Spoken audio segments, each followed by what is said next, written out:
All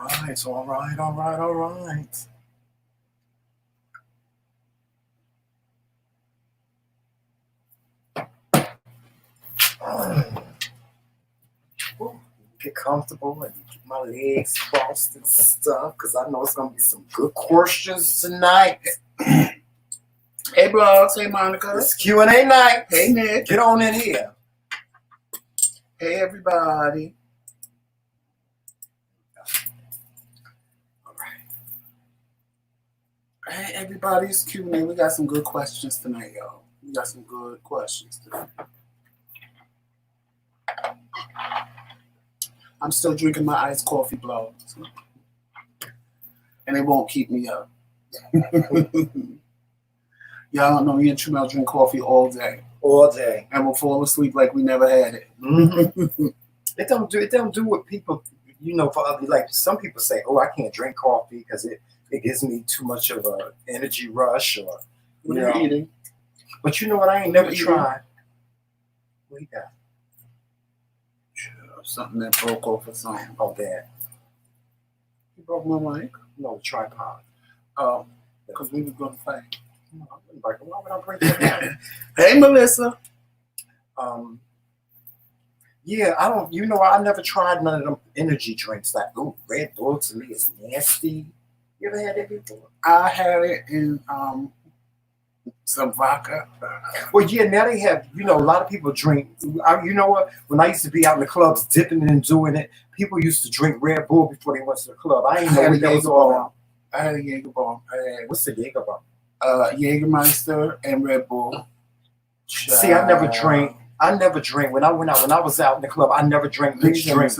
If you hang out with white people, you would get so drunk that you'll be white girl wasted. That's all I have to say. Is that what white girl wasted? White girl wasted because let me tell you something. White people will have you drunk on a whole nother level you ain't never know you can reach. Because I've been to parties. I ain't know nothing about what no Jägermeister was. They know how to party though. They be like, yeah, man, and they be. Hey, Michael. They be on turn up. I thought we'd be on turn up, but they be on turn up. They be flipping cars over and can on and stuff. Barbara, say hello, brother. Hey, Barbara. Hey, Martinia. Marnitha. I always say Martinia and it's Marnitha. Yeah, Michael, I don't do energy drinks. I don't. Hey, Foodie Squad. Y'all see, I'm on turn up without an energy drink. Y'all see that? Do I need an energy drink? No. Do I act like I need an energy drink? No. Could I be any more on turn up? No. Oh, okay. Other than that, he'll be Spider-Man climbing up the side of a building. Yeah, child. Hey, Foodie Squad. They go to Foodie Squad. And J Thane. Who else up in here? Michael. Hey, Michael.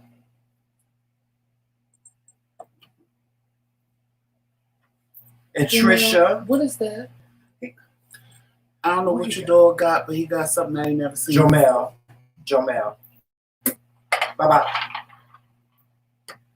Bye-bye. He found something over there. He gonna make me. You know what he found? What? That probably a top from that. No, it's a cup. Yeah, that's what he found. It fell. And something else. Jomel. Come here. Come sit up here. Come here. You want to sit up here with us? Come here. I gotta keep my eye on you. You always doing something. He's just like one of them little 2-year-olds. Get in your spot. He in his terrible twos and he ain't even 2.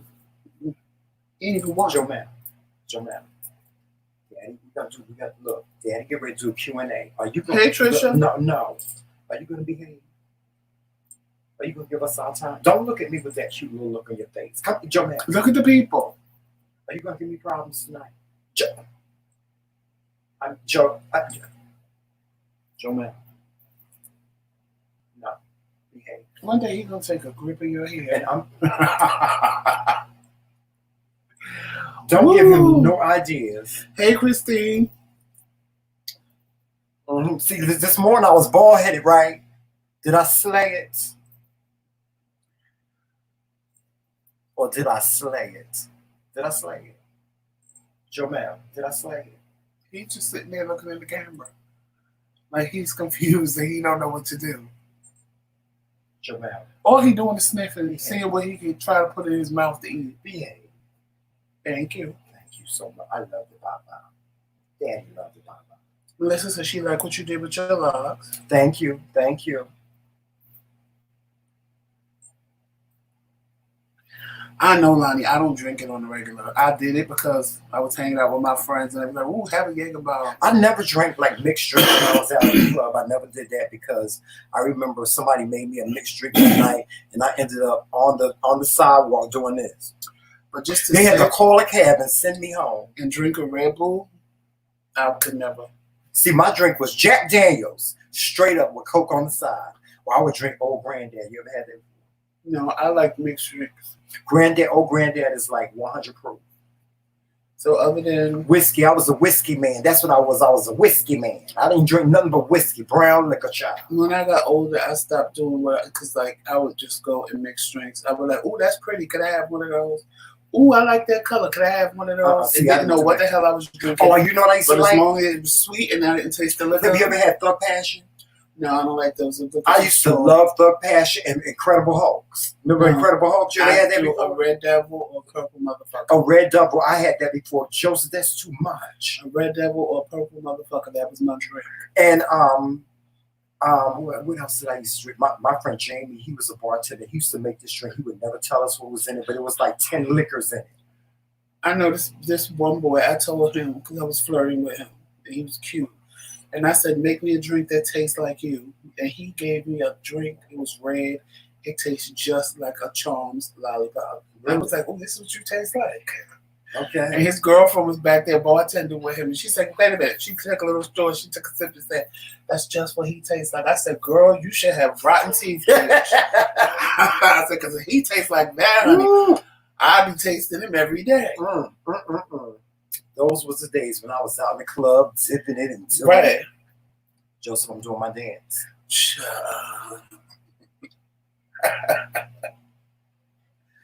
Now, he laughed at me when I dance. Right, this is I do. He go when music come on, like my favorite song. I do this. He be in the car doing that.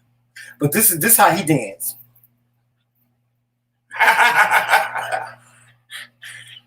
Go ahead, get that. I'm like, Joseph, what is that? Why is you making that face? Why is you making that face? Do it, Joseph.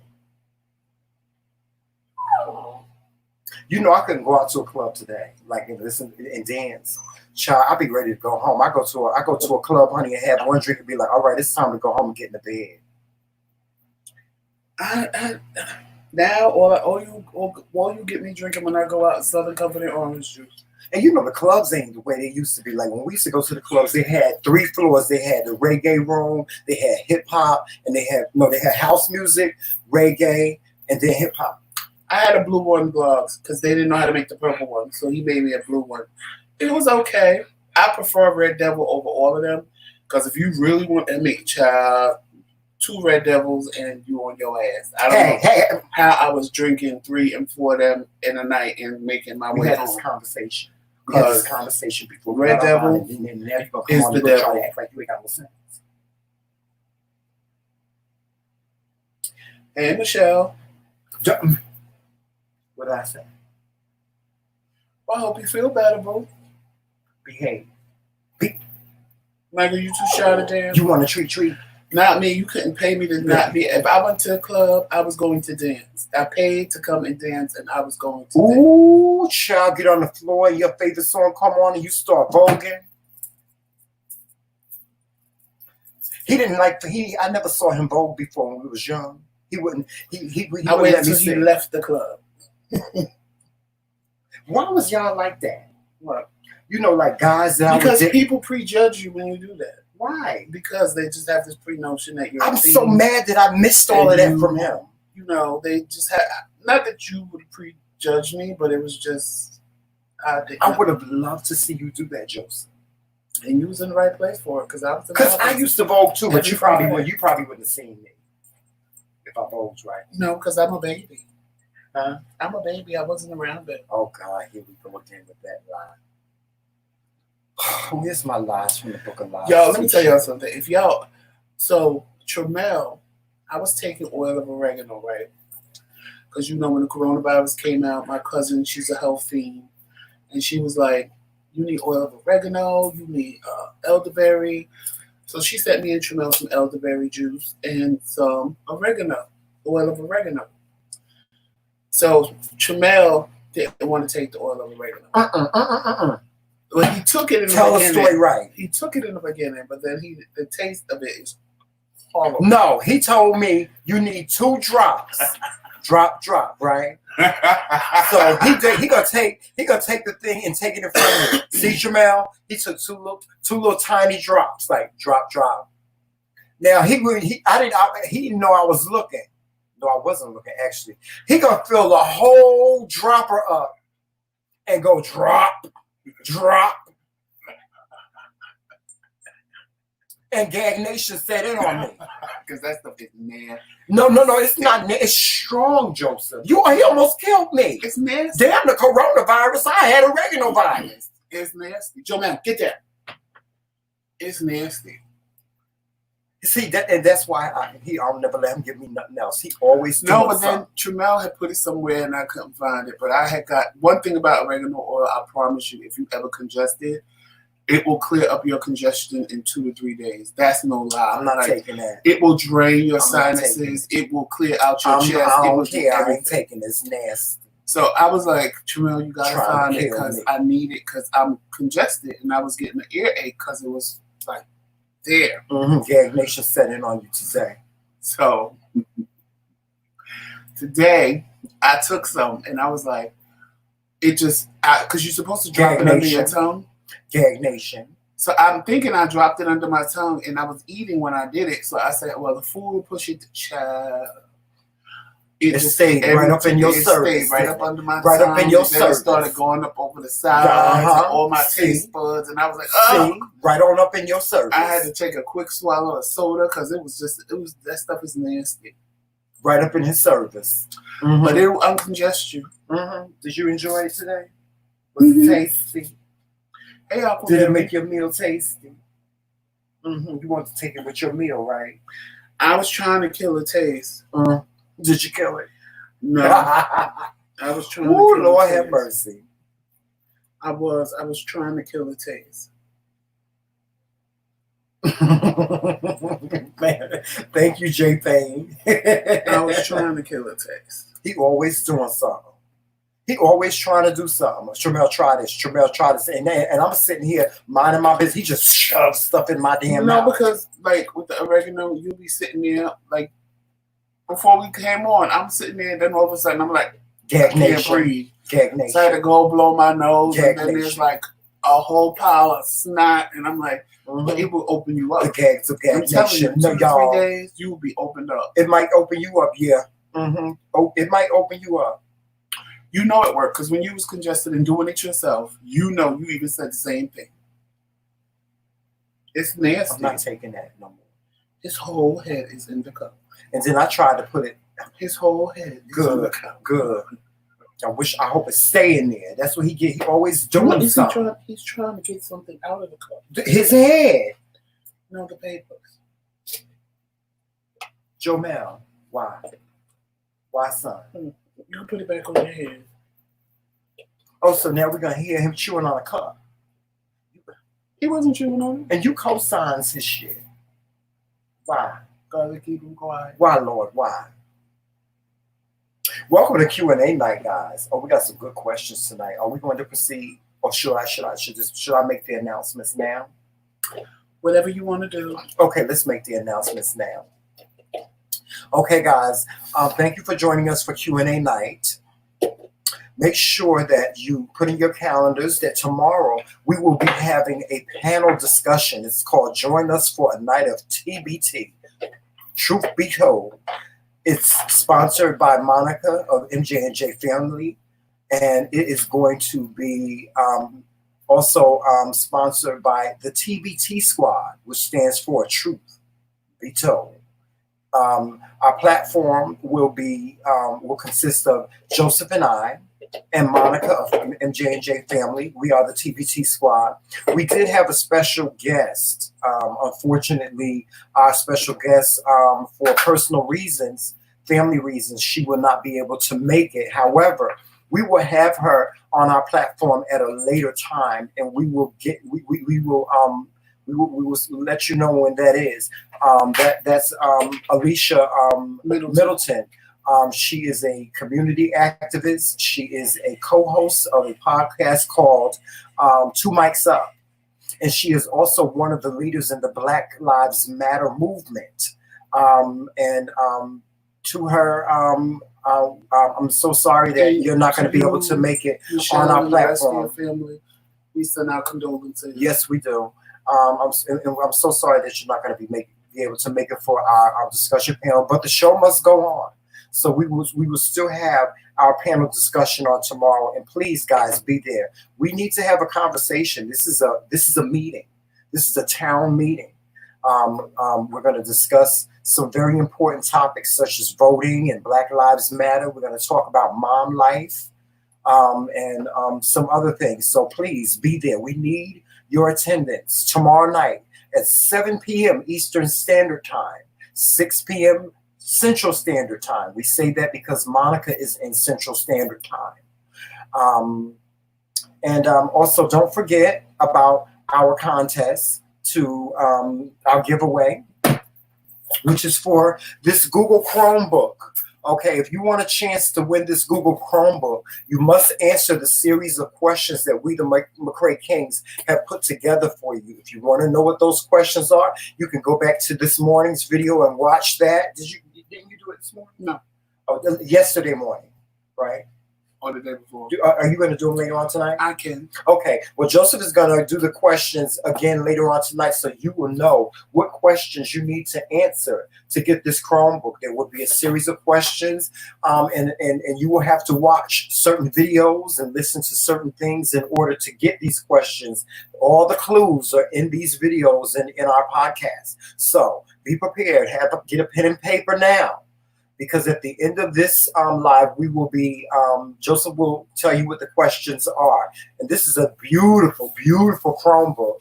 And then next month, I just have to iron out the details because it's being sponsored by Blogs and Fiction. We are going to have, I believe, 1 to 2 giveaways next month. This is the Chromebook that you will win. Okay?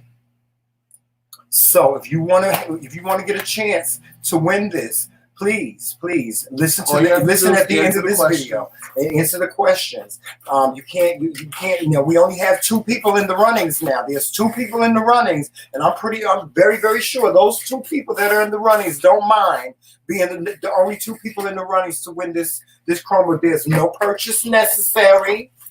No, but we do appreciate all of your donations, but there is no purchase necessary to enter this contest to win this Google Chromebook, okay? And then next month, we're going to have another contest, like every 2 weeks. So it'll be 2, because it's only 4 weeks, where you could actually win a crown from the McRae Kingz, sponsored by Blogs and Fiction. Yes. It'll be similar to this one, where you have to answer questions, and everybody that answers, their name will go into a hat. We'll pick a name, and we'll send you a crown of your own. Yes. So that should be good, and yeah, that's it. So on with the questions. That's about it for that. Mm-hmm. And the questions. Hold on, let me find them. All right. Hello, Kings. Lately, I found myself looking for you guys. I am a fan at heart. What do you think? A 10-year-old is able? What do you think? What do you think? A 10-year. I need y'all to word these questions better than this, okay? Because I'm not going to sit here and play English teacher. Do you think a 10-year-old is able to have a puppy and take on responsibility as far as walking, feeding, and training? Want me to answer that? Well, we both can, or you can. I mean, or you want me to answer first? Oh, you can. No. I really don't think so. Listen, dogs are cute, puppies are cute, but you also have to remember that they grow. buying a puppy and having your children responsible for taking it out and feeding it and you know and caring for it is a very big responsibility. We have one dog.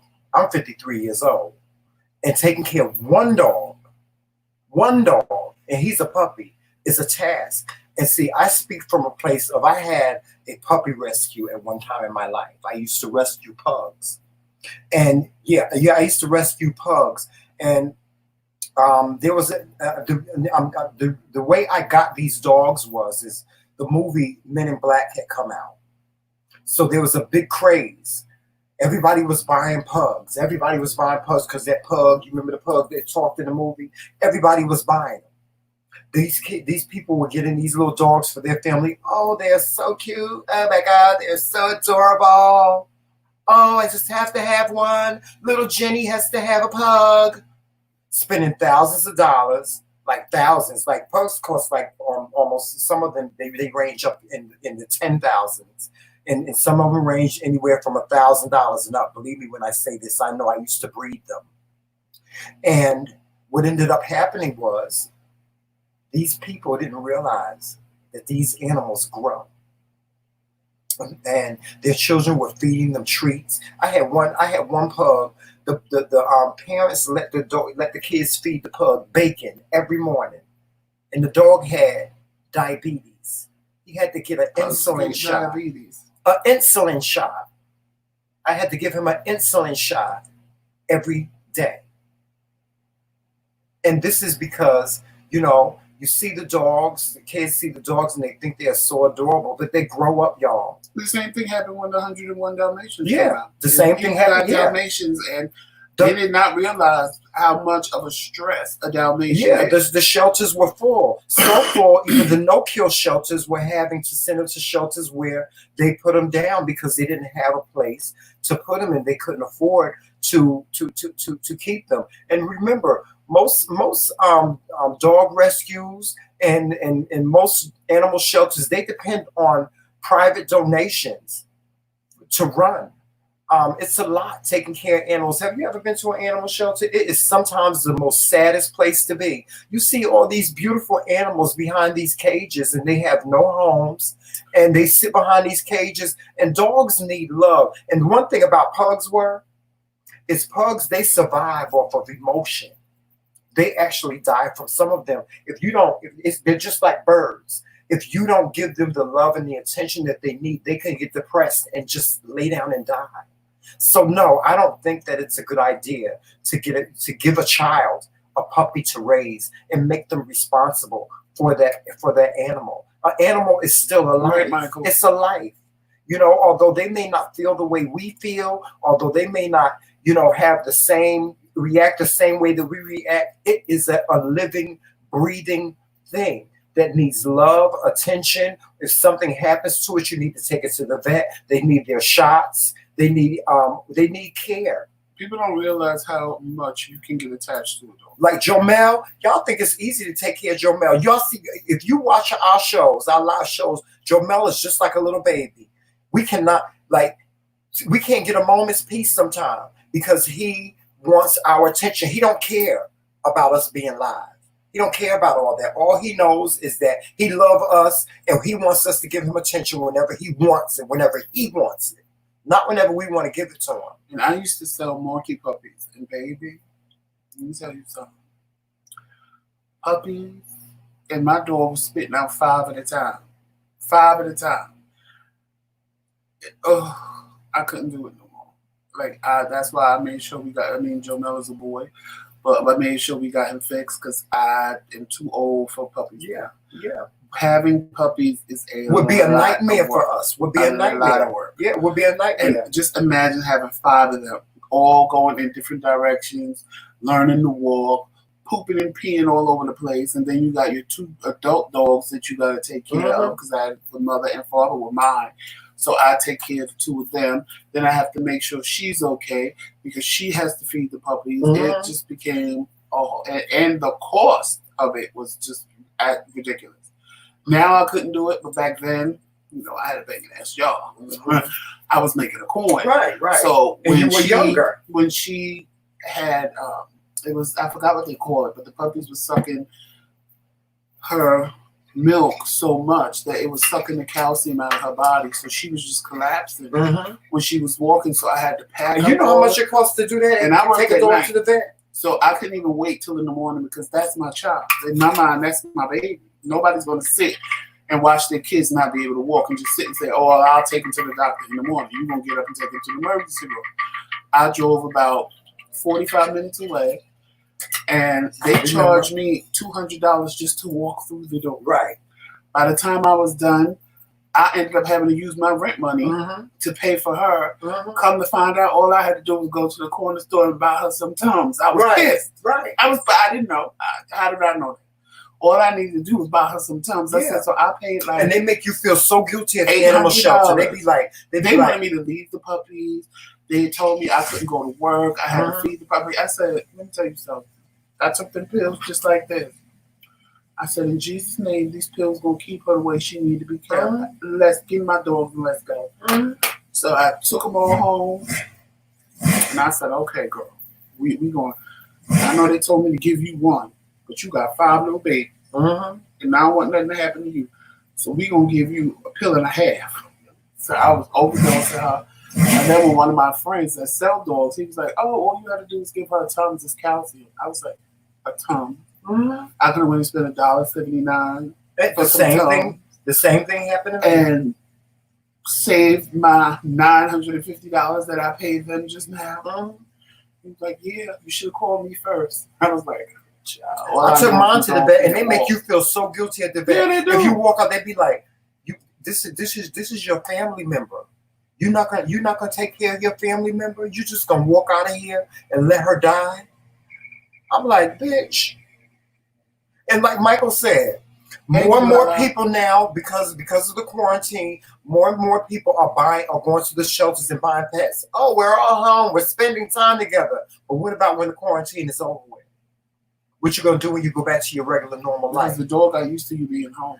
Right. And you come home and they be done tore your whole house up from top to bottom. And that's just because they mad. That's the one good thing that we never had to worry about with Jomel. That was the one good thing. What? When we first got Jomel, it was like he knew. He didn't mess with my dialysis lines. He just really didn't do. Yeah, because they told us not to get a dog. They told me I couldn't have a dog because if they chew the lines. And so when we wanted a puppy. So I said, Tremel, I don't want to put him in the cage at night, but let's test this because he don't be sleeping. So he could see if from day one, Jomel slept in the bed with us. He never, ever touched my dialysis line. I think because of the energy, because he will never touch my dialysis line. And he cleaves right to Joseph. He thinks Joseph is like the best thing that ever happened to him. When we would leave the house, we put him in the bathroom and he would lose his mind. So one day, we would close him in the bathroom upstairs and he just bark. And then I felt bad. And Tremel felt bad. We was like, oh, the baby. So one day we was just running to the store. And I said, well, I don't feel like going upstairs, Tremel. Let him stay down. It ain't like he chew wires. Yeah, because I was scared he was going to fall down the stairs or something. Well, he wouldn't even go up and down the stairs at that point. But still, he might have decided to try to go down the stairs. But he was already downstairs. So I said, Tremel, we just going to the store. I'm not putting him in the bathroom. Let's just go. Because he don't chew wires. He don't do nothing like that. We left and he didn't bark or nothing. After that, no problem.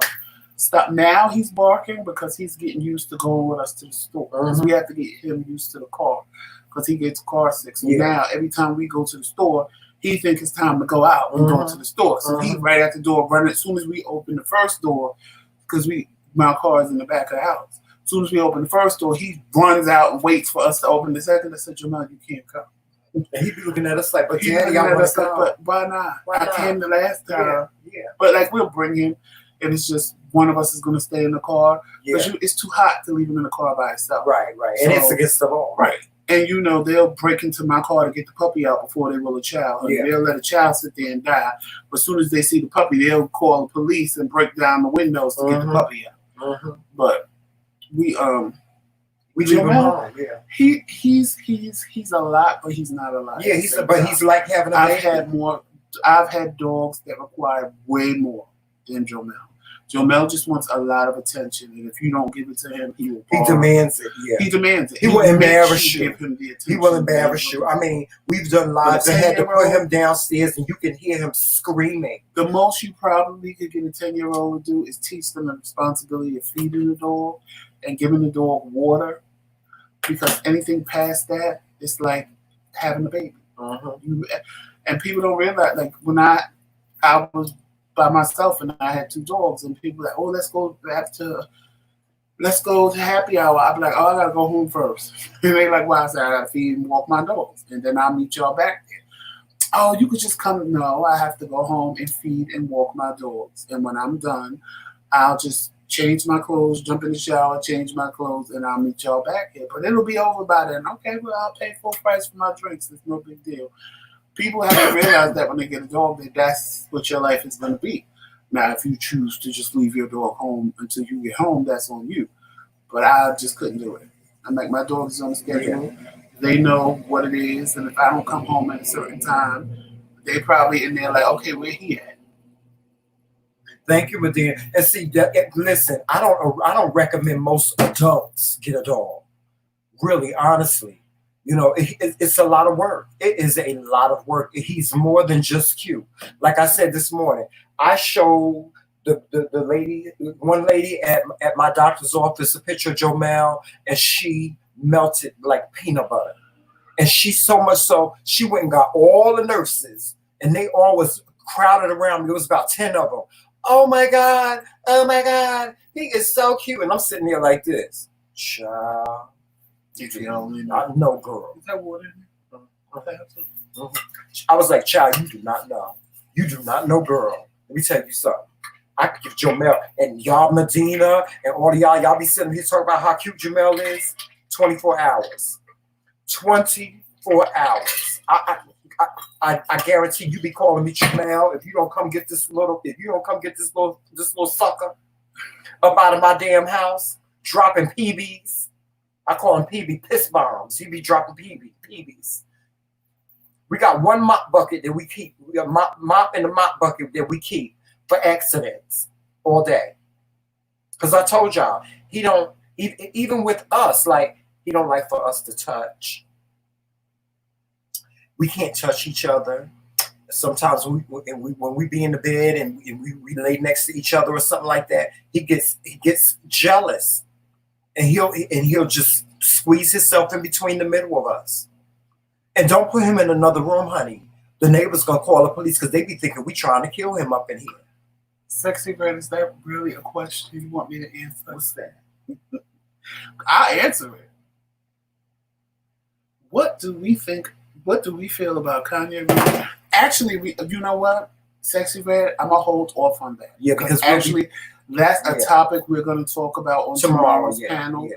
So you got to come back tomorrow at 7 o'clock when we do the panel on MJ&J, on MJ&J Family's channel, because that actually is one of the topics we're going to discuss.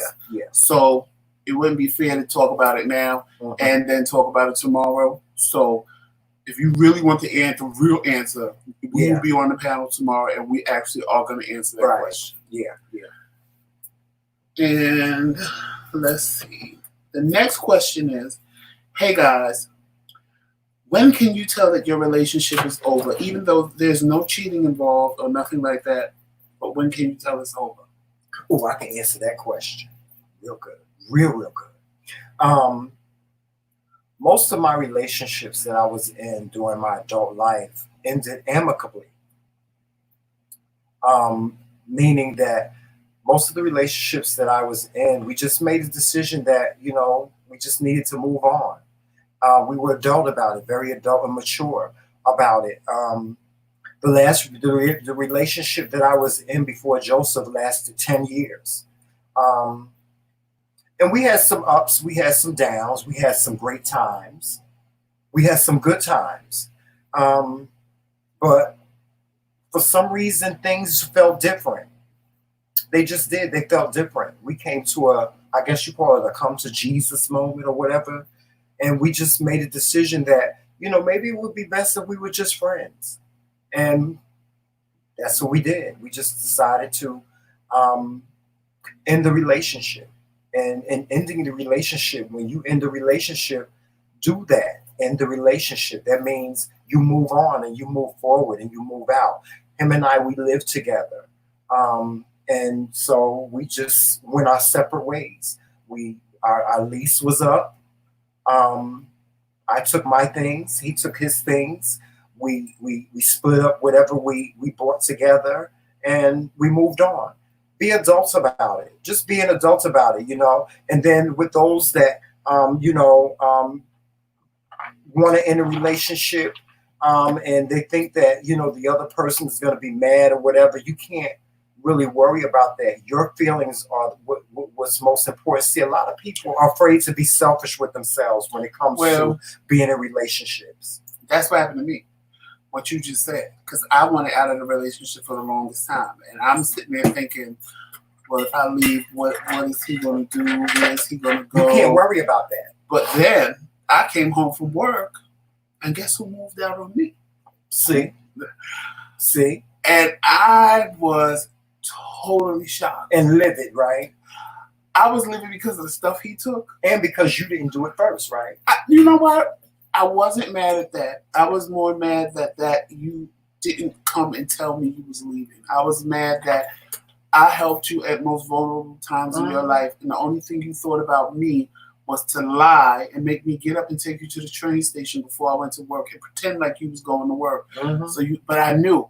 It was weird because I knew. Because when I dropped him off at the train station, I didn't pull off, and I'm watching him walk away in the rearview mirror, and I'm like, he cheating on me. He too happy. Like, I just knew. And the night before, when I picked him up from work, I said to him, who are you? And he said, what do you mean? I said, when I first met you, I never even had to ask you if you love me. Because I can look in your eyes, and like, I knew if I told you, take my hand and let's jump off this roof, you would do it because that's how much you love me. I said, well, now that you're sitting in this car and I'm looking at you, I don't know who the hell you are. And he was like, oh, no, I love you. I love you the same way, and blah, blah, blah, blah. I said, yeah, okay, whatever. And the very next day, I'm at work. He's avoiding he normally called me all day long, and I'm like, you cheating on me. Because the last thing in my mind was he was moving out. So I called him, oh, I'm just chilling. I'm just chilling, because he had a house. He cleaned houses. That was his business. He had his own business cleaning. And he was like, oh, I'm just chilling. I'm just doing my job. And meanwhile, he at the house just racking up, packing, getting everything. So I'm like, okay. So then he called me. What you want to have for dinner tonight? This is how far he went with it. What you want to have for dinner tonight? You want to go to Mid-Atlantic and get some fish? Sure, we could do that. Okay. See you when you get home. So then more time goes by, and I don't hear from him. And I'm like, okay, something ain't right. So I called. He didn't pick up the phone. So I said, see, I know I'm right. I called again. He didn't pick up the phone. He sends me a text. I love you, but I left you. So I'm like, did I read this? I clearly didn't read this. Yeah, you a big old cat pill with no water. So I got up and I left out of work, because I'm like, okay, I told my manager, I said, I got to make an important phone call real quick. She said, what's wrong? I said, Jason Clay, he left me there. She was like, what?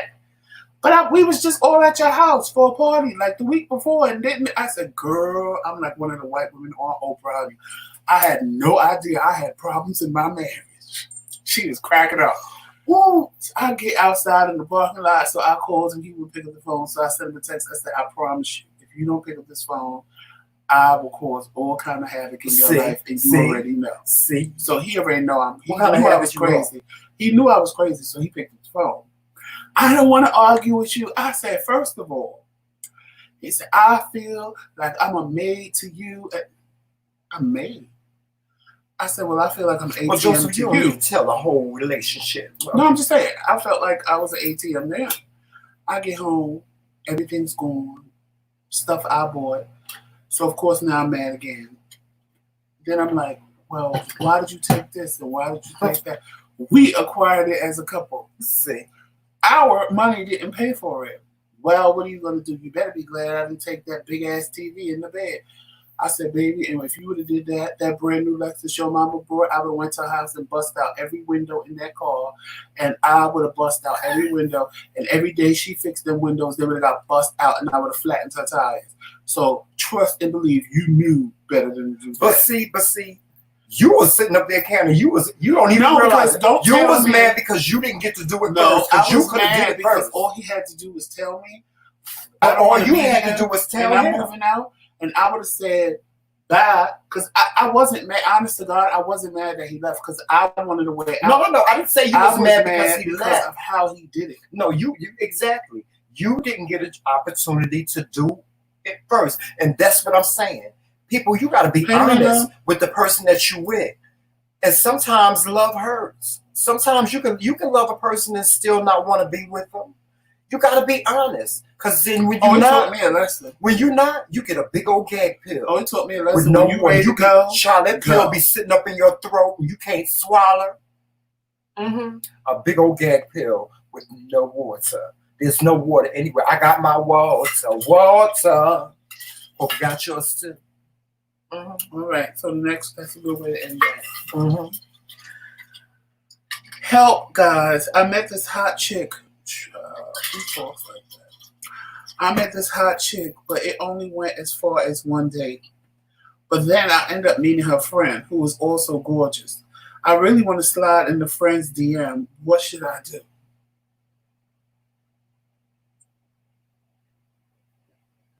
You want to answer first?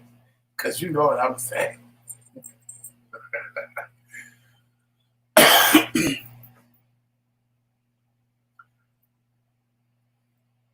You want me to answer her? I mean, if y'all just went on one date and you don't plan on nothing else happening, I don't understand why you can't slide up in the friend's DM. Maybe the friend is who you were meant to meet, and you just met her because that's how you and the friend's path was supposed to cross.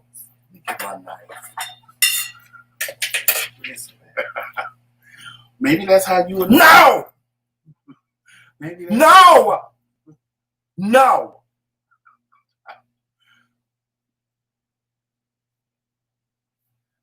I know. They met one, it didn't work out, and they went out with a friend, and now they're married and been happily married for years. It's true. I know two sisters it happened to. The sister went out with him. It didn't work out. He went out with the other sister, and they've been married and have 3 kids. And they happily married. And the first sister that he went out with. Let's say me and you met, right? They not dating. You said your piece. You finished? You finished? Go ahead. Let's say me and you met. Right. And then you introduced me to Omar. Your best friend. His bestie. Oh, we besties. That's my sister. My girlfriend. My cookie crunch girlfriend. We cookie crunch. And then all of a sudden, I saw Omar. And then I saw, and I decided I wanted to slide up in his DMs once. Okay. Yep, Joseph, answer the question. But you have to break it down. If we went on one date and I have no intention on ever speaking to you again, and a month goes by, then your friends are off limits. My friends are off limits to you. End up meeting him or knowing that we were friends and you want to go out with him. Why do I care? No, it just didn't work out with me. I care. And if you try to date one of my friends, you're going to get beat. I don't care. I'm going to beat you. Joseph, you know how people I went out with you that didn't like them past the first date and they could have talked to one of my friends? Okay, so...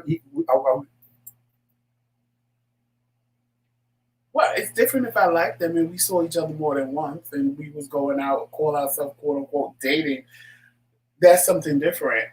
But if you just said, let's go out, and we go out for dinner, and don't do that. That's it. Don't. We have no ever intention on seeing each other again, then what's the big deal? See, that's what you get. What's the big deal? No. I don't understand. No. That's shade. No, don't do that. Right, Michael. Michael said all Michael said all forever. Time like I'm not. No.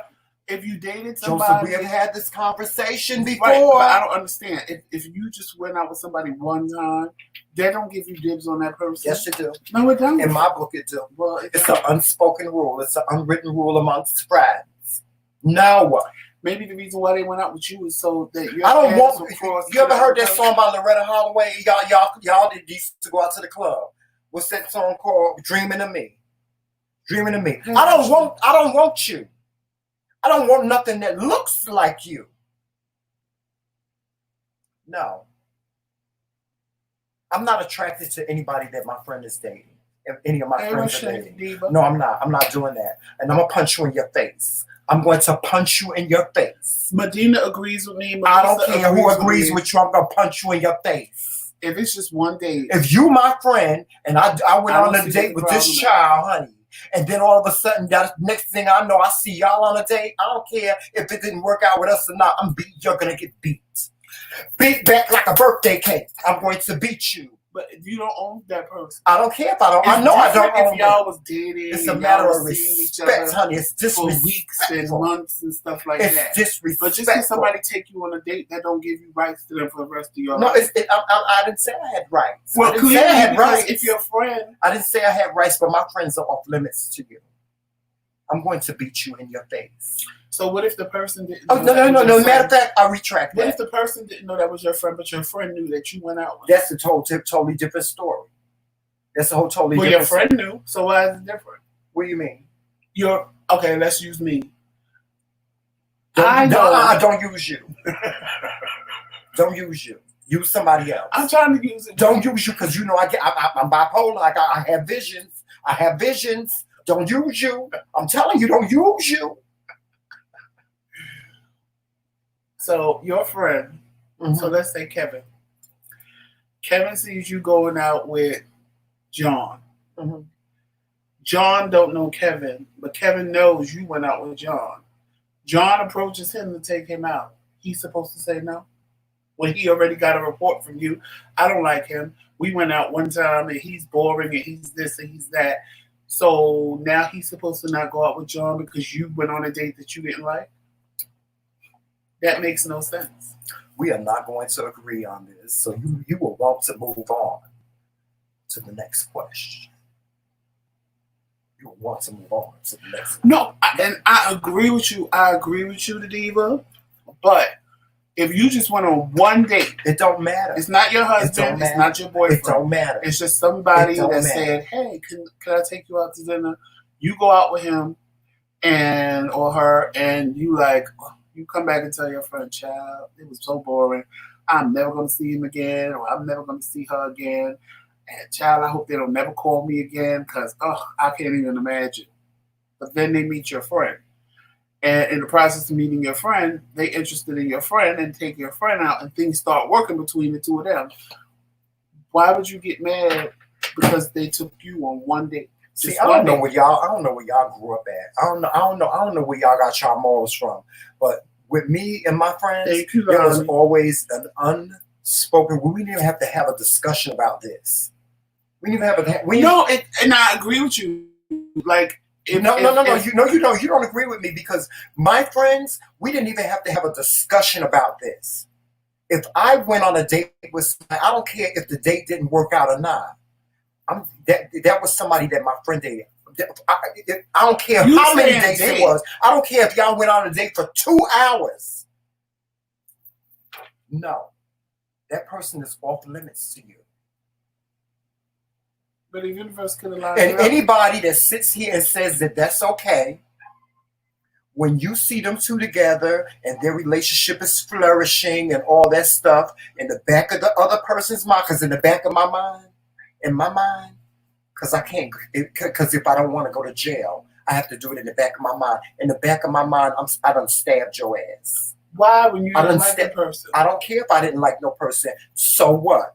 He's not available to your motherfucking ass. That makes no sense. Now, if you was dating them, because real friends, like no. Honestly, real friends don't do that to each other. Real friends do not do that to each other. Now, if it was me and we got a divorce and then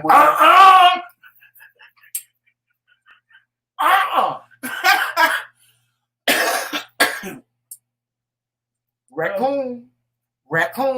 You gonna have the raccoon look. Now you look to have the raccoon look. If it was me and one of your friends, Joseph, that would be different because I'm your husband. Joseph, you keep on using these scenarios. You should see us when we watch Cheaters on Saturday morning. Oh, we watch Cheaters on. We argue all morning. I'll be like, Joseph, if that was you, child, you wouldn't even made it to camera. Oh, Delilah, I'm sorry, I accidentally deleted your message. They have to turn off the cameras, honey, because there will be a witness to his untimely murder. I'm sorry, I didn't mean to delete your message, Delilah. Joseph, please move on to the next question. I don't play them games. No, that's still wrong. I don't play them games. If you said his breath stink, he eat with his mouth open. Why the hell would I? Why I want that? He sent you a peen pic and you not interested. Then only a non-loyal fake ass would be like, "Oh, I gotta see and find out." Exactly. That's my thought. I had a friend like that. That's my thought. My thought. I don't care. My thought is always gonna be, bitch. When I was on a date with him for 2 minutes, your ass was looking at him, bitch. And now I got to whoop your ass. Now I got to whoop your ass. Hold my hair. I'm getting ready to whoop this bitch ass and we ain't gonna be friends no motherfucking more. I don't play those games. I don't play those games with my friends. When I'm a friend to you, that's where my loyalty lies. My loyalty is my loyalty. You my brother. You my sister. No. And Joseph, shame on you. Shame. Shame on you. Ooh.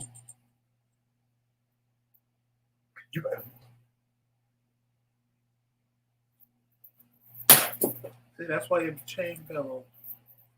See? The spirit. That's the spirit. That's the spirit. Mm-hmm. All right, y'all got to follow this next question. Next question. Long. I watched this show called For My Man. Oh, Lord. This is a good one. I want to see this one, actually. It shows what women will do for their men, mainly black women. There was an episode when this girl worked at a bank.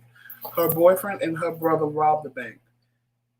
It ended up that the boyfriend and her brother that the boyfriend and his brother were not brothers. They were actually lovers. When they show the pictures of the guys, they look like stone cold hood dudes, but they didn't look gay at all. I wonder, what did this young lady miss, or were they that convincing as straight men that she never picked up on the fact that they were lovers and not brothers? Unfortunately, this is something that happens every day. It is. It's something that happens every day, and it's sad. Deception, and this happens not only in scenarios like this. This happens in everyday life. You know, people set you up to be used all the time. I have met people, especially when I was young, because I was so gullible. I remember when my father passed away and he left me all this money. At the time, it was a whole lot. It was today it would be considered like a little piece of change. But my father left me a significant amount of money. And this boy, I thought he loved me, honey. I thought he loved me. He would come to my house and he would be like, "Ooh, that's a nice suit right there." He said, "My mother and father own cleaners. Give me all your clothes so I can go take them to my mother and father's cleaner and get them clean." And here I am. I gave him all my clothes. One day, he turned it. I picked up the phone and see, there was no cell phones back in the 90s. I picked up my cell phone and he would not answer his phone. I kept on trying to get in contact with him. He would not answer his phone. I saw that nigga out. Oh, excuse my language.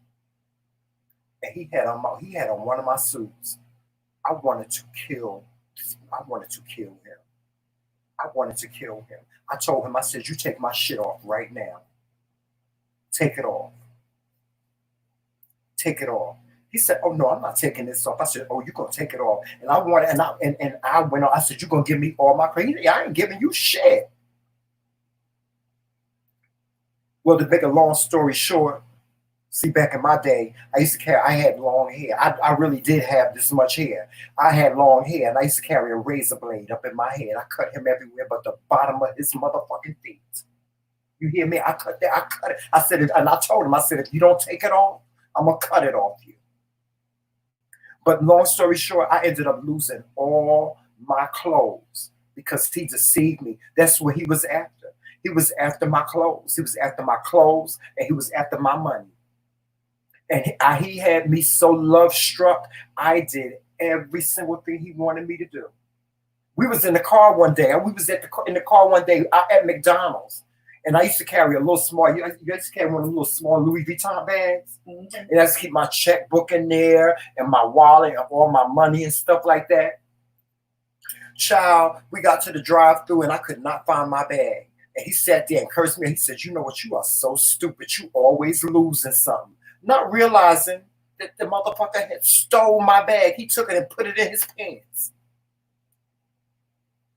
People do, they do it all day. All the time they do it. I'm telling you.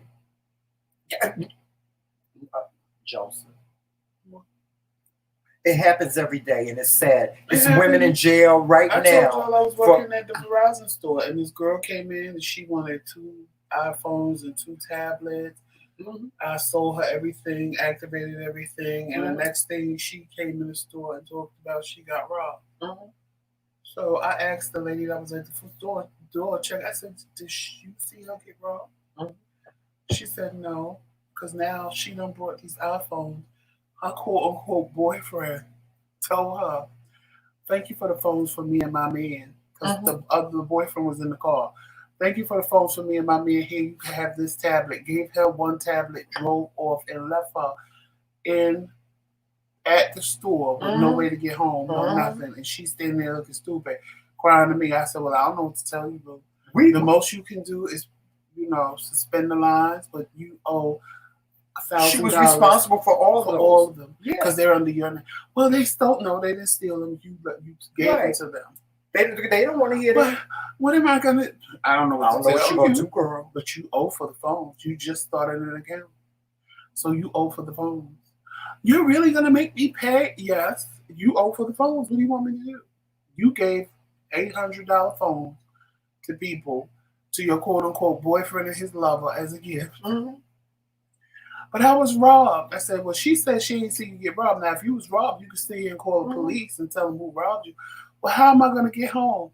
I don't even live in this part of Georgia. I live like an hour away." "Well, girl, you better call somebody to come and get you because that's not my problem." Mm-hmm. We just watched the case today on Hot Bench. Mm-hmm. With a lady, she was taking care of this older woman. And the woman said, she said, the woman said, "Go get your things. Because when I die, this house is yours." When the woman died, the lady moved all her stuff up in there. She called her renovators and all this stuff. Filed a restraining order on the grandson and tried to get him out of the house. Michael, I'm going to ask him the question. I'm telling you, you got to be careful. Hey, Reese, you got to be careful. I need you to check your DM on Instagram. I sent you a message yesterday.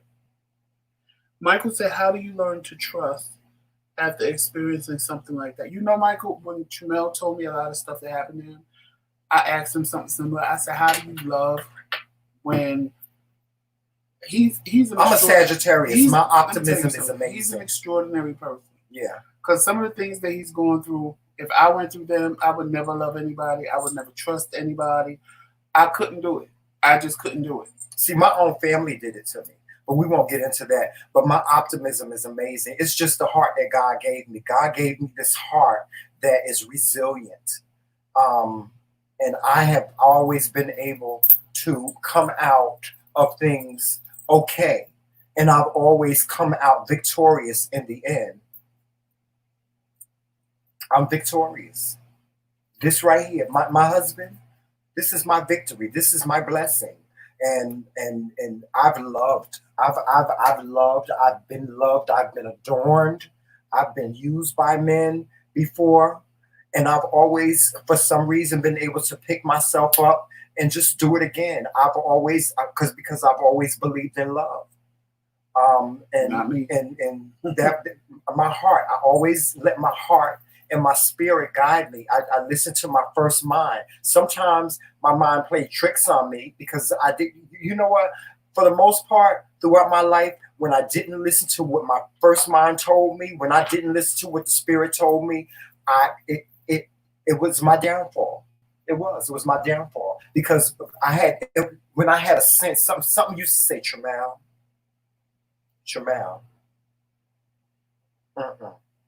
and I would be like, but I'm gonna give it the benefit of the doubt. Tramal, this is what the good angel on this side would say. She would be like, Tramal, See, the other side, the evil side, the devil side of me would be like, boy, you know you can handle it. You'll be all right.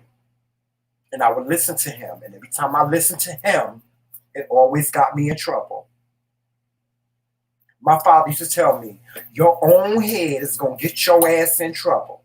You following behind bullshit is going to get your ass in trouble. And he was absolutely right. Absolutely right. But when this one right here, this girl, where's she at? She right. No, that's Voldemort. This is Harry Potter. When Harry Potter used to speak to me, I used to be like, yeah. And now when Harry Potter speaks to me, I'll be like, okay, come on, Joseph. No. Today is not the day, Joseph. That was it. That was it. And I was the opposite of Jamel. When my last breakup came, I said, I'm done. And I was just like what D-Lala said, I'm done. I'm just going to do what I want to do and have fun and just go about my business and do me. And then this one comes along with all his optimism and love. And I'm like, he had to have a conversation with me. He did. Because I was shutting Jamel down at every turn. And he was like, either you're going to let me in or you're not. Either you're going to be vulnerable or you're not. I said, but I am being vulnerable. He said, no, you're not. Mm-hmm. I said, well, what is it that you want me to do? Trust me with your life. He's like, trust me with your life and trust me with your heart. I was like, ooh, that's a tall order. Well, then let's not get married. Because I've done that before. And all that got me. Then we shouldn't get married. But there was that little part of me that says, he's not going to hurt you. But and I guess that's what makes us work. Because Tramel is an optimist and I'm a pessimist. Because I'm going to find everything wrong with the situation. I put all my chips on the table. Before I sit and find what's right. Tramel will sit and find everything right with it before he find what's wrong. Mm-hmm. So, but see, I take my chips. That's what makes us work. Because the Aries, we're going to find everything wrong. With everything that we're going to sit and think of every scenario that could possibly go wrong before we sit and say, well, this is what could go right. Or we'll come up with 1,000 things that could go wrong and 2 things that could go right. His favorite word when we first got married, that's not cohesive. That's not cohesive. That's not Joseph. If you say cohesive one more time, I'm going to bust you upside your motherfucking head. No. It's either all or nothing. I take all my chips and I put them out on the table. I used to tell brothers, listen.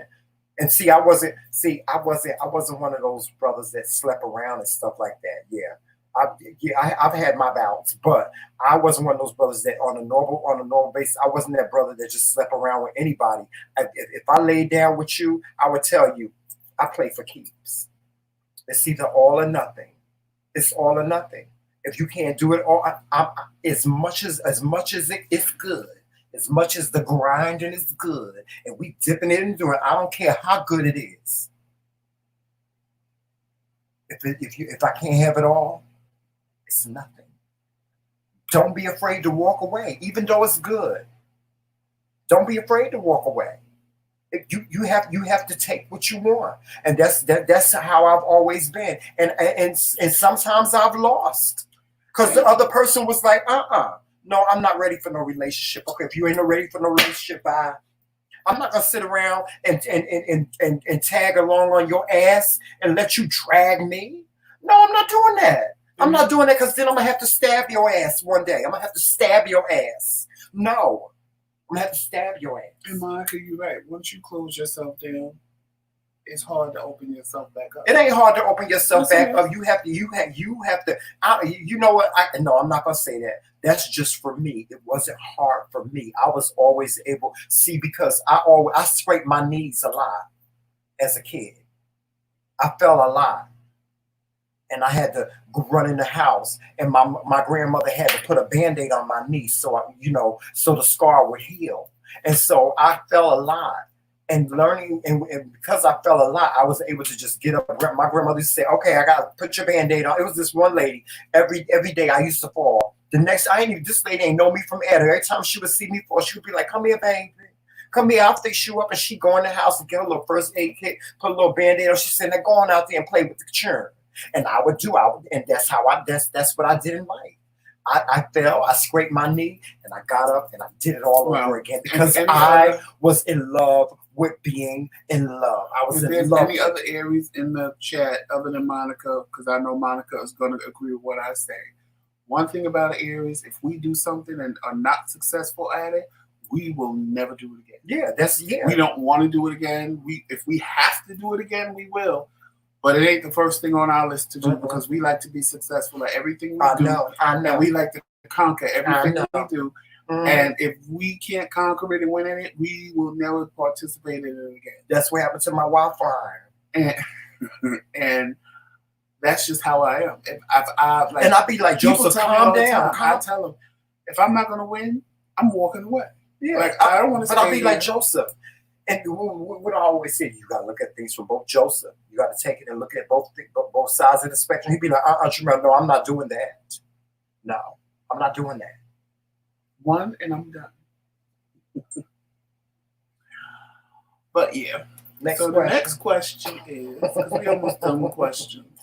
Oh God, it's so funny we having this conversation about that. I feel that the LGBTQIA nor the African American communities are as unified as each of them should be. Are the reasons for the lack of unification the same or different? Please explain. What do they mean by same or different? If you mean race-wise, it's the same. It's the same because white gay men look at black gay men no different than white people look at black people. Yeah. So on that, no. They look at. Listen, let me just say this they look at us the same way, but the only other difference is they look at us as being sex objects for them and toys. Yeah, mandingo. Than they do in the straight community. Mm-hmm. They look at us as mandingos. Not all of them. Not all of them. Not all of them. Again, I'm not generalizing everybody because that's not true. I know some white guys that are very, very, very good activists for black people. Mm-hmm. And they will fight you down if you do anything wrong to black people. And but then there are those white brothers. But they're no different than white people that are straight, that fight for black rights and fight for Black Lives Matter. It's one in a million. Mm-hmm. But then you got those white brothers that just want to have you on their arm because they know you got a big. Right. Or they want to say that they conquered that, they tried that. And see, let me just say this about the LGBTQ. And all that other stuff. I don't stand behind that flag. It's not that I hate it or anything like that. I don't stand behind that flag. I don't know how my husband feels about it, but I don't stand behind that. I'm more than that. I'm more than that. I support it because those are my brothers and sisters. But there is a divide, and the divide is racial. It is racial. It's very, very racial amongst us blacks and us whites that are gay. It is very, very racial to me.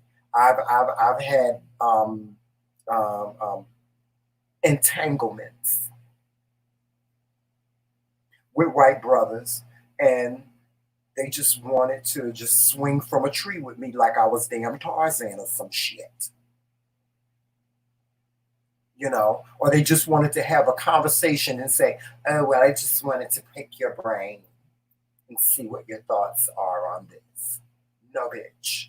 Or they wanted to say things like, You are a beautiful.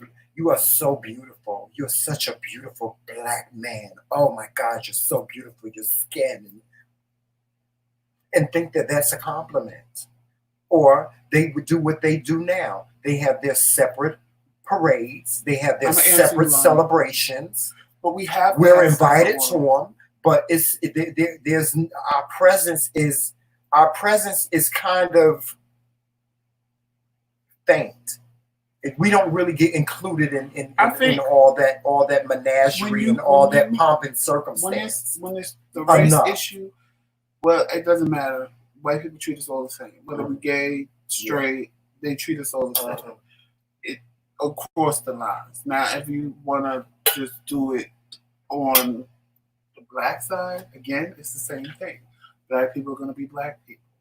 You are going to, like, I watched last weekend all the videos from Atlanta, and I'm just standing there like, really? It's like every night y'all went out to a club, there was a fight.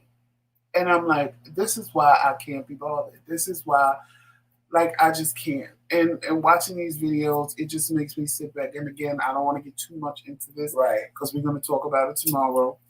But again, if Black Lives Matter, they have to matter to black people as well. Exactly. But we're going to talk about that tomorrow, so I'm not going to get into that tonight. But just to answer that question, because that's not kind of on the panel, but the answers to those questions is kind of going to be on the panel, because there's really no divide when it comes to the same issues that gay people have with each other and straight people have with each other versus the issues we have with white people, because it's the same across the board. It just you're absolutely right. Within each group, there is no unity. That's so true. But listen, like Joseph said, we have to talk about that tomorrow. I preach that all the time, and I say to you people all the time, both straight and gay, my people, we will never be able to evolve as a people as we are. We have evolved, but we will never be able to evolve. Our evolution will never be significant or present until we are able to come to the table and have a conversation with religion. We are separated by religion. We're separated by sex and so many other things. But we'll have that discussion tomorrow because, for instance, Dr. Umar talks about the LGBTQ and in the Black Lives Matter movement. He says we have absolutely nothing to bring to the table. That's how black people feel because we're not what they want us to be. They want us to be straight men.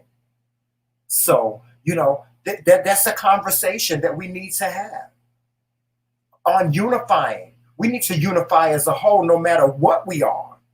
You know what I'm saying? But to answer your question, Lonnie, my birthday is April 16th. It is April 16th. And as much as I hate to admit that I'm driven by my emotions, I'll tell somebody in a minute, I'm not an emotional person.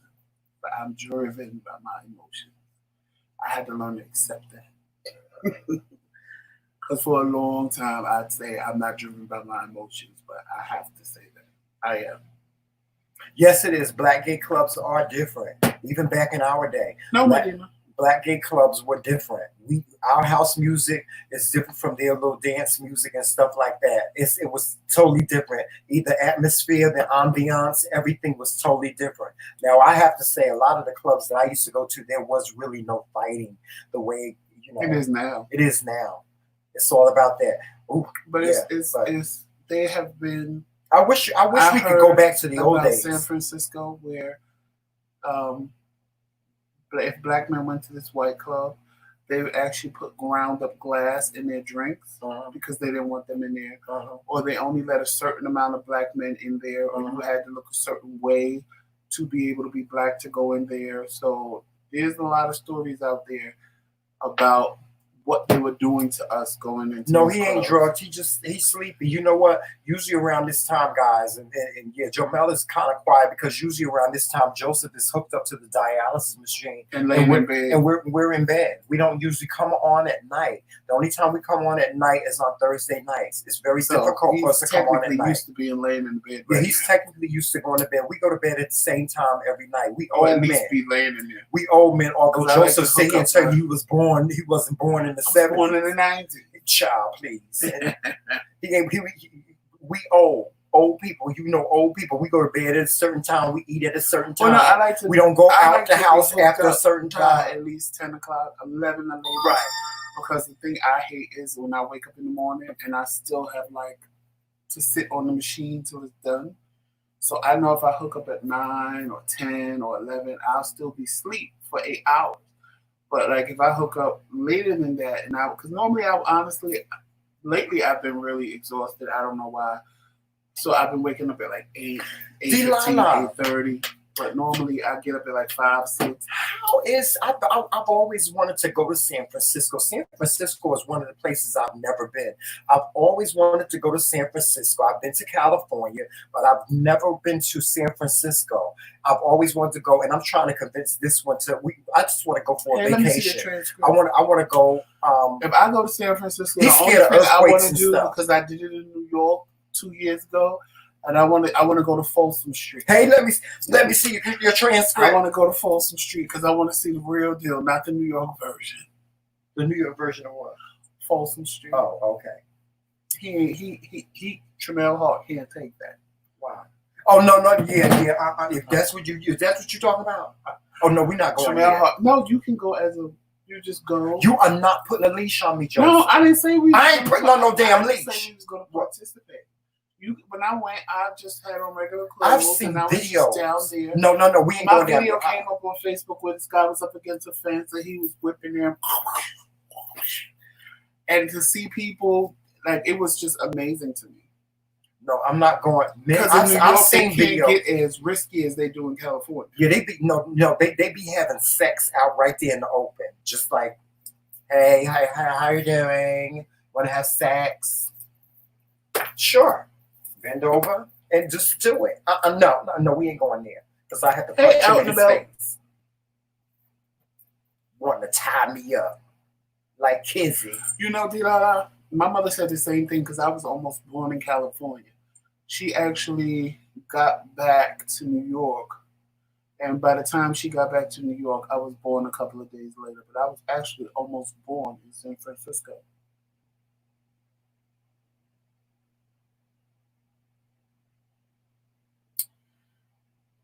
Yes.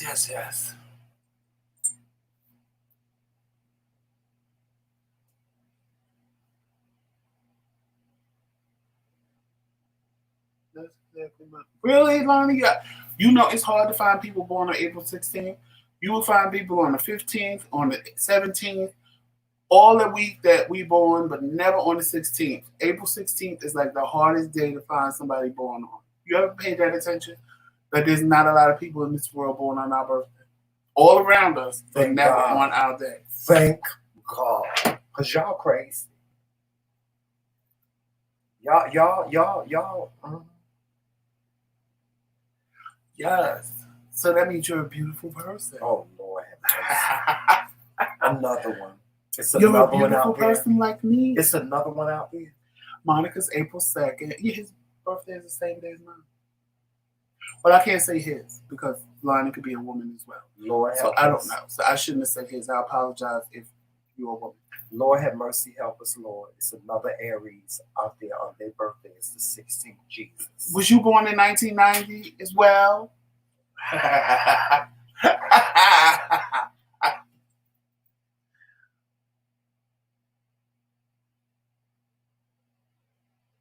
Please say no. Brenda said her daughter's birthday April 16th too.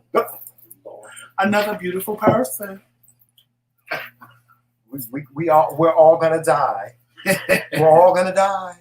I'm telling you, we're all gonna die. Another one. Trisha, what happened? I want to know. What happened with what? She said she went to a gay club and Luke from 2 Live Crew was there. I took one of my friends. Is she straight? I took y'all. Sometimes it's not a good idea to take straight people to clubs. I took one of my friends to a club. One of my straight friends, my straight girlfriends, to a club, and she got white girl wasted and went in. She was like, "Look at this! It's a fucking waste. None of these men are looking at me." I had to take her to the train station. She was in tears, like bawling and crying. I took one of my straight friends, and when I tell you, Tamika was gorgeous. Like, she was dark skinned, but she was just a beautiful, beautiful dark skinned woman. I got mad because I said, "Bitch, I brought you to a gay club, and these motherfuckers trying to sleep with you." Do you know who I took to the gay club? Stephanie Jones. Yeah, I know that was a mess. The girls was up on her. You hear me? And she was. I gotta tell you that story. It was like key. They probably thought she was Kim Whitfield. They did. They thought she was Kim Whitley. Kim Whitley, yeah. Because she looked just like Kim. She looked just like Kim Whitley. Yeah. And child, Stephanie was a mess. She was a mess that night. Brenda agreed with you. What? She said, "Yes, Janelle, Lord help us." Yes, Lord help us, honey. Y'all, I don't know why y'all just can't take an Aries. It's not that we can't take y'all. Because we know y'all asses. Y'all stank asses. We know y'all stank ass side. You know how you are, Joseph. You know you could be a stank ass. I believe that, Trisha.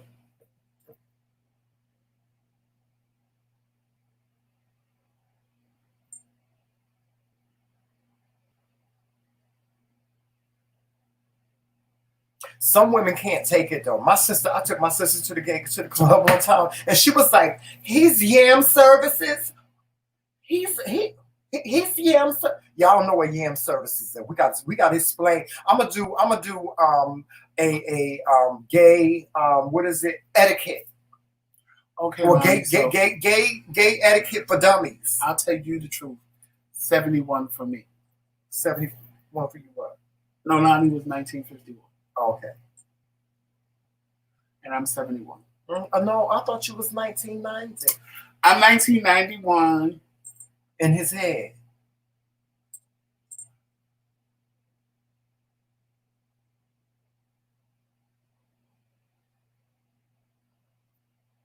I know I said that Dr. Umar stated that gay NBC Cup was saying that 3 lesbian women. Yeah, I know. But he said that at one point in time, I will find the interview that he did where he said that gay people have absolutely nothing to bring to the table. No, NBC Cup responded. No, I saw that. I saw it. Yeah, that's right. Yeah, I saw it. Yeah, I saw that. Yeah, there was another interview he did where he said that we really have nothing to bring to the table to the black movement. And he talked about how the rate of pregnancy in the black community has gone down. There are more and more women. There are less and less pregnancies in the black community because of the gay community. He did a whole thing on it. I will find the interview. I will find it, and I'll send it to you. Blogs. I mean, not blogs. Let me see a transcript.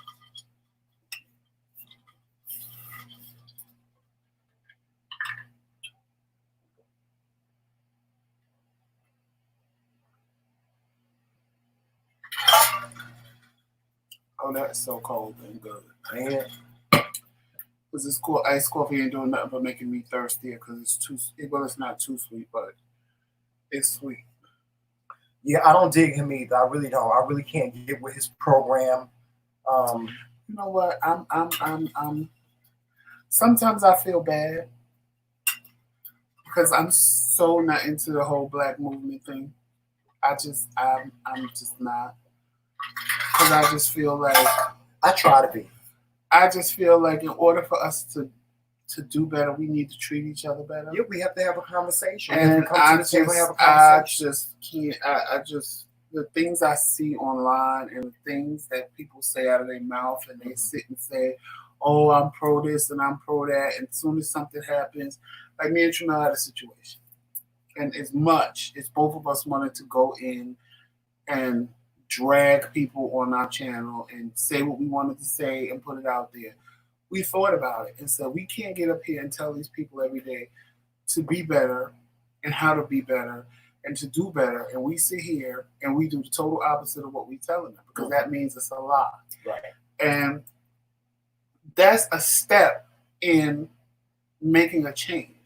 Because me sitting here dragging another black man just because I can makes absolutely no sense. Yes, they get on my nerves. Yes, it gets on my nerves. Yes, I can drag you for your whole life like a dog. But for what? What is that really going to do? What is it really going to prove? What is it really going to do? And at the end of the day, you a black man, I'm a black man. And why? Sometimes you just let things go. It's hard when we are used to being a certain way or doing a certain thing, but we have to stop dragging each other. We do. We really do. If you don't want to be bothered with somebody, just leave them alone. Just don't be bothered with them.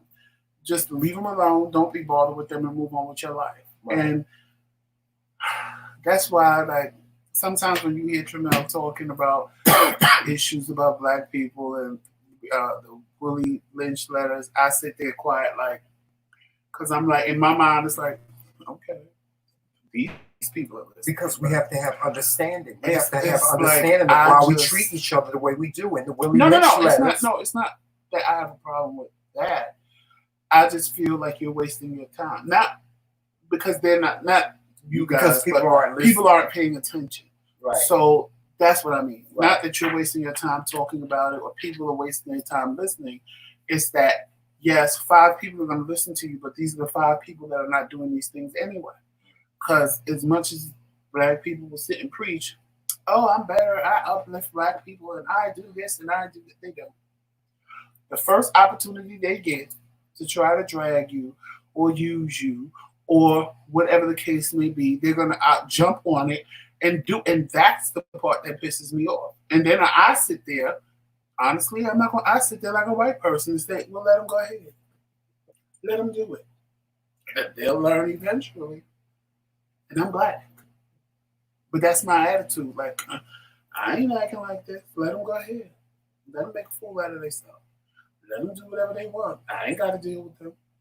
Yeah, sometimes you do take the attitude like I used to always preach to you about the hood. Right. You know, why is it, I used to get so mad at Joseph because I used to be like, Joseph, these celebs, they always talk about how they came from the hood and they grew up in the hood and they always do talk about how much they donate to the hood and I do this and I do that.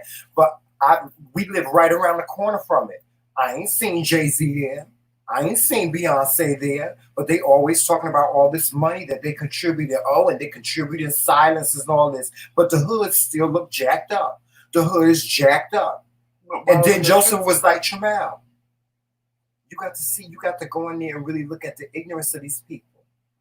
We went to that festival with Luke, what's his name? Oh God, the guy that was in Antoine Fisher. Right. He was there and he threw this whole big block party for this black community. He grew up in Jersey and they was so unappreciative.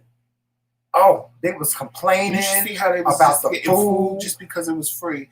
And then they took one bite and threw it in the garbage. Yeah. Like, who does that? Yeah. And I was like, now I see what he was talking about. But then I said to myself, just because of that, we can't say that every hood is not. You can't write everybody off for what the majority of people are doing. Right. But because there are some communities that appreciate it. You have to go inside and you have to get the ones that have not become a product of their environment. Mm-hmm. Because once they become a product of their environment, I'm not going to say there's no hope for them, but they need some form of rehabilitation. Right. I grew up in the hood. I grew up in one of the worst projects in New York. I grew up in Marcy Project. I didn't become a product of my environment.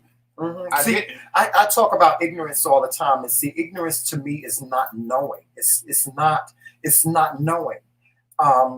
We have to start educating the ignorance in our communities, regardless whether they're the hood, whether they're the middle class, whether they're the upper class or whatever.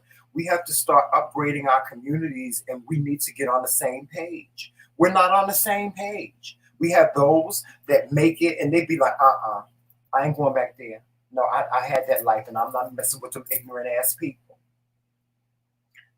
If Dr. King had that thought, where would we be? Right. If Malcolm had that thought, Brother Malcolm had that thought, where would we be?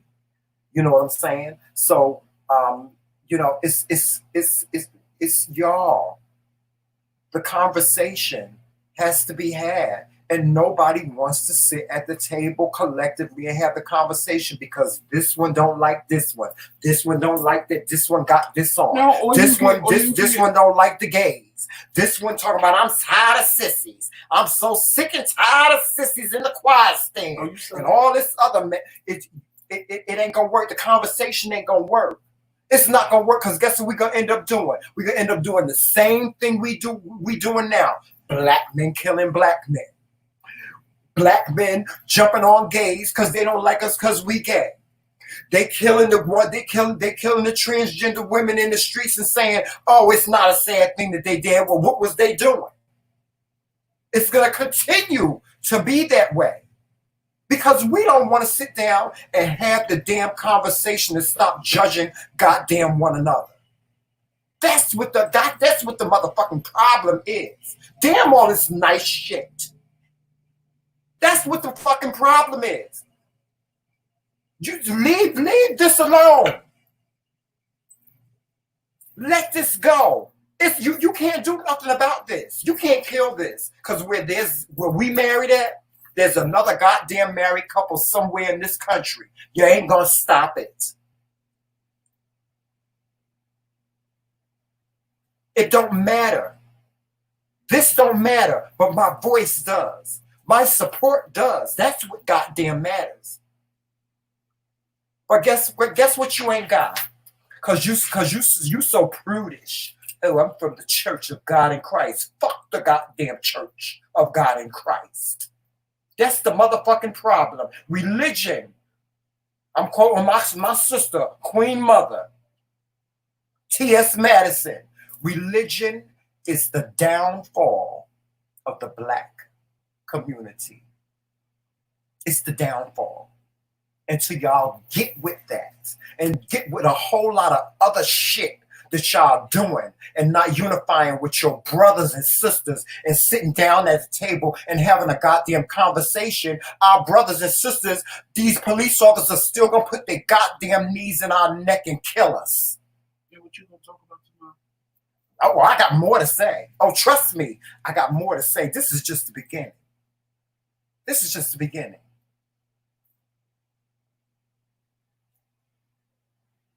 Y'all understand what I'm saying? And y'all know me. I might be talking a little loud. I might be animated, but you got the message. Did you get it? Did they get it? I want to hear it in the comment section. Did you get it? Did you get that little snippet? Now, if you want some more of that, all you got to do is join us tomorrow. Do I need to drop the mic again? Huh? Okay, I'm going to do that. Any more questions? No. All right, y'all, we got to go. Because Joseph got to get on his machine. He got to get on the dialysis machine. Of course, you know how we do things. Make sure you're following us on all social media platforms. You know what those are. You'll know where they'll be. All right? Facebook, Instagram, Twitter. Here. And if you haven't subscribed, make sure you subscribe. Because there's a lot of you that watch us that haven't subscribed yet. That's right. Just come on out the bushes. That have. Come on out the bushes. Take your pick your blanket up and fold it up and put it in your picnic basket. You know, make sure you clean up your area. Y'all stop leaving that trash in my bushes. And you little badass people that be putting them thumbs down, them little churn. Y'all go head home to your mamas and tell them we had a good show. And get on off my damn porch and out my bushes. Messing with the people in the bushes, sitting up there saying something. Because we got to go. Don't forget to watch our panel tomorrow night at 7 p.m. Join us for a night of Truth Be Told, sponsored by the TBT Squad and hosted by YouTube's own Blogs and Fiction. If you're not there, then you ain't gonna know what's gonna happen. We having a town meeting tomorrow. Oh, we having a meeting.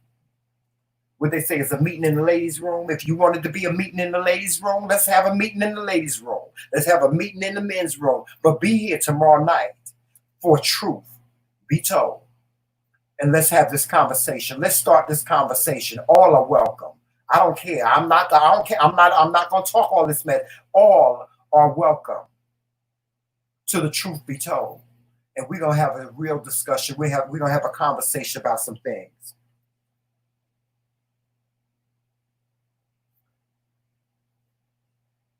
I just let him be animated. Mm-hmm.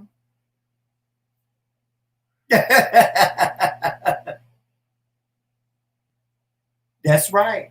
That's right. I'm sorry, y'all. I'm reading the comment section. See, y'all always trying to make me start preaching and carrying on. Child, I ain't no damn minister. Say hi to Medina's mama. Hey, mama. Hey, Mama Medina. Where Mama at?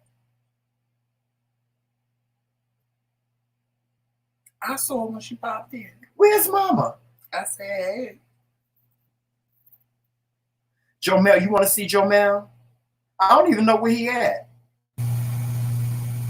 Where's Jomel at? Right under my chair. Yeah, he sleep, Medina. He is knocked out. He ain't had no treats. He hasn't had any calming treats.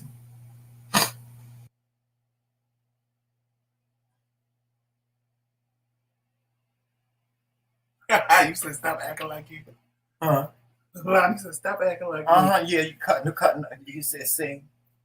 Y'all ain't gonna. Is y'all gonna let us go? Is they gonna let us go?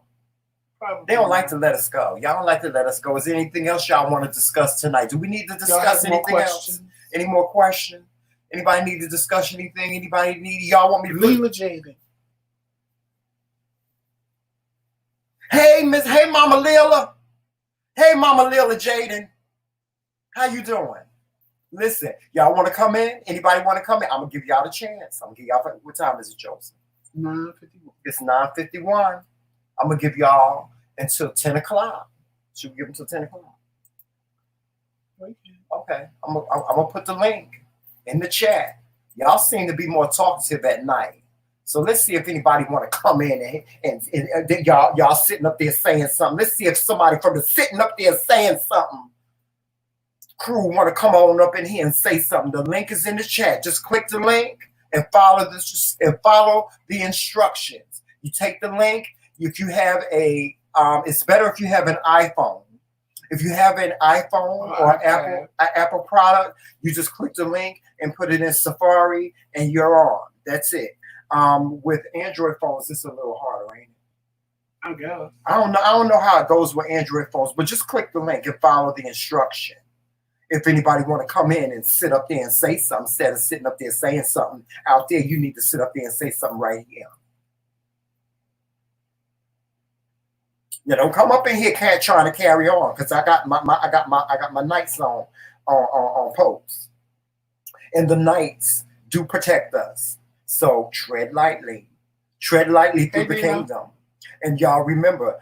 We appreciate all your donations, and your donations are greatly needed. If you want to donate something to the McRae Kingz platform, when we do Q&A, those donations go to us, the Kings. But under normal circumstances, we take your donations and we put them back into the platform. So any of your donations are appreciated. A super chat is great, but a cash app is even greater. So anybody that wishes to donate to our platform tonight, our cash app is there. It says the MKingz. It's the cash sign. The MKingz. Your donations are greatly appreciated. Why do you say Android phones work the same way? Okay, Android phones work the same way. Y'all come on up in here and say something. It's just me. Who gonna sit up here and say something? Ooh, child. And y'all got to hurry up, child, because my hair, these lights is sweating my hair out. I'm gonna have to go and get the glue and start gluing shit.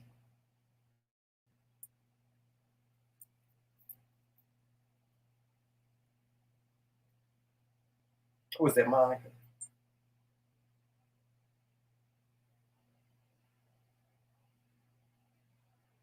Where y'all at? Y'all got that. See, y'all ain't got that much time. It's 9:54.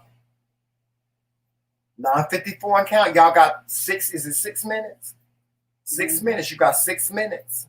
We're gonna sit here and we're gonna be quiet. I ain't got nothing else to say. I done said all I need to say. I done said my piece for the night. Or if y'all got a question, you can ask it in the Oh, you know what I want to tell y'all? I want to show y'all. Look, now y'all know I had some foot problems. Y'all, I want y'all to pray for me.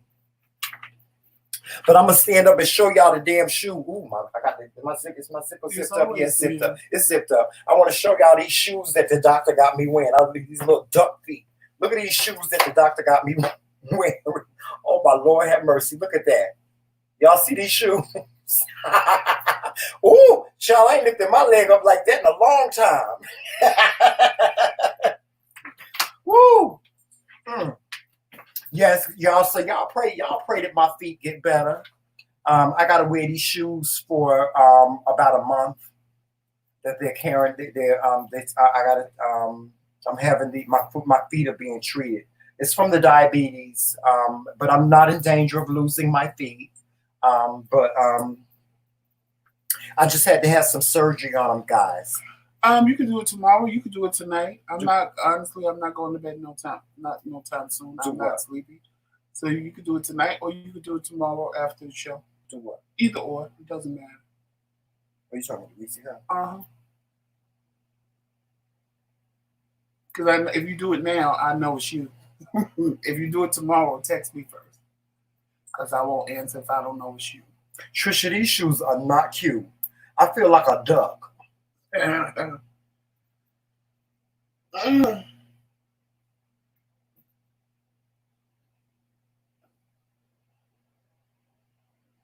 Look, she doing. Oh yeah, somebody got mad at her because she did Tide Pods. She did what? Tide Pods. Oh really? She made them, but they were mad because they said kids are gonna think they're real. You just can't please everybody, no matter what you do. Yeah, well, you can. Somebody always gonna have something to say about what you're doing. Always, but it's a good thing. Yeah, because as long as you're talking about me, that means I'm doing something right. It's so true. Well, y'all, Joseph, we didn't get no thumbs down. Yes, we did. No, we didn't. Yes, we They did. gone. We had one. They gone. No, it didn't. You Go gotta on. cook because you gotta come all the way out. Wait, go up. You gotta come all the way out of there, all the way and go back, and then look. Wow. I don't even worry about that no more. To be honest. Well, we ain't gonna worry about it. Virginia said your shoes are cute. Oh, and while we waiting, we got a couple of more minutes. 2 more minutes, actually. Monique scored a big win. Queen Monique, y'all know comedian Queen Monique had a big win this week.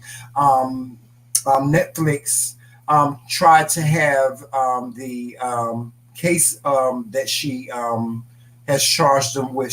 They tried to have it thrown out, and the judge refused to throw it out. So I guess we'll have to wait and see what happens with this lawsuit that Monique has placed upon Netflix for gender bias and something else, a couple of other accusations. But is it good or is it bad? I think it's a good thing. No, I don't think so.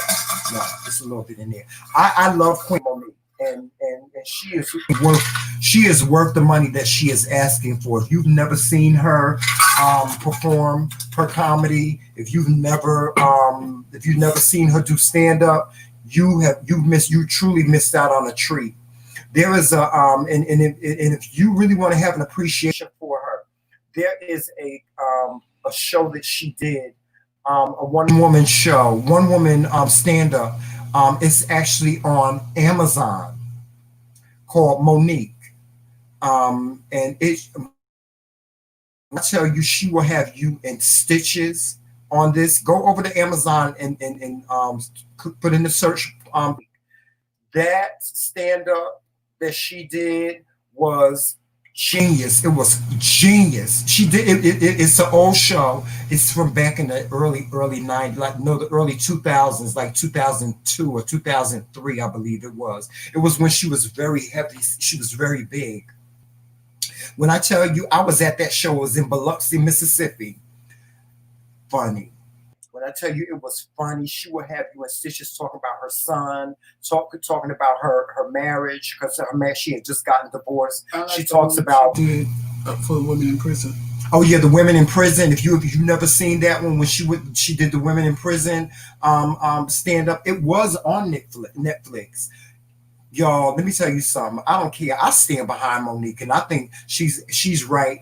She's worth more than what she was offered. I don't care what none of these comedians say. It ain't got nothing to do with Amy Schumer or Cat Williams or none of them. Monique is worth the money that she was asking for because she's that good. And if you don't think she can't bring in the masses, she can still bring in the masses at her age right now by herself. She can still. Monique is a genius.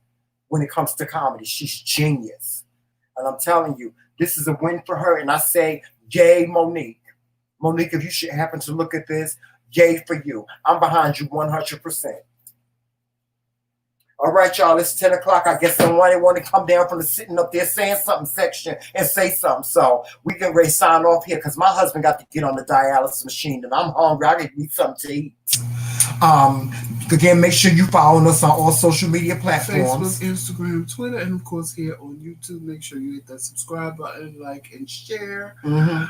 And we ain't got no time to be doing the questions for the contest. Y'all gonna have to wait till tomorrow morning. Make sure y'all join us every morning here on YouTube at 11:15 a.m. most days. But sometimes we come on a little bit earlier. Sometimes we come on at 11 o'clock. Make sure you're here to join us for Coffee with the Kings. Right, Joseph? Of course. That's right. And don't forget about the panel tomorrow at 7 p.m. Eastern Standard Time. 6 p.m. Central Standard Time on MJ&J Family channel. And it's sponsored by the TBT Squad, which is us, Monica from MJ&J.